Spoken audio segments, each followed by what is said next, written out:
Bonsoir Frédéric Perruche. Bonsoir. Vous avez pu vous procurer en exclusivité pour RTL le rapport des experts psychiatres qui ont entendu Nordal Lelandais, l'ancien militaire de 35 ans. Il raconte notamment comment il a tué la petite fille l'été dernier. Oui, devant les psychiatres, Nordal Lelandais s'est exprimé à 2 reprises sur la mort de la fillette. Une première fois en mars, très succinctement. Il explique: j'ai tué Maëlys, cette pauvre enfant qui n'avait rien demandé. C'était comme dans un jeu vidéo.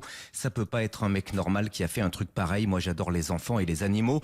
Il ne répondra à aucune question. Tout juste ce jour-là regrettera-t-il les faits qui lui sont reprochés. Deuxième acte, le 13 avril. Lelandais est plus bavard. Il indique d'abord avoir beaucoup bu le soir du drame, lors du mariage. Une quinzaine de verres, du vin, de la bière, du punch.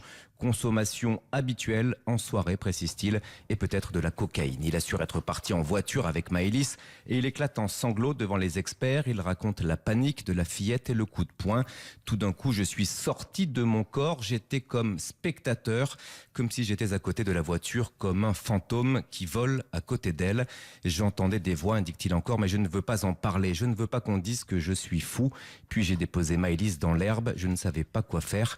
Je voulais juste que la deuxième personne qui est en moi parte.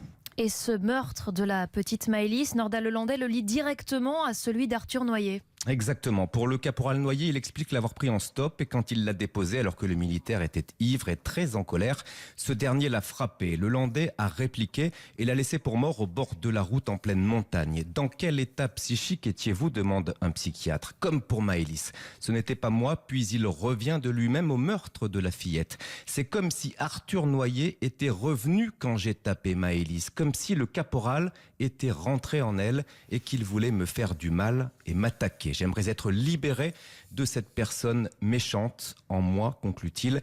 Récit glaçant, mais les conclusions des experts sont sans appel.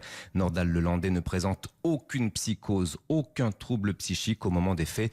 Pas d'abolition ou même d'altération du discernement. Sa dangerosité criminologique est extrême. Information RTL signée Frédéric Perruche.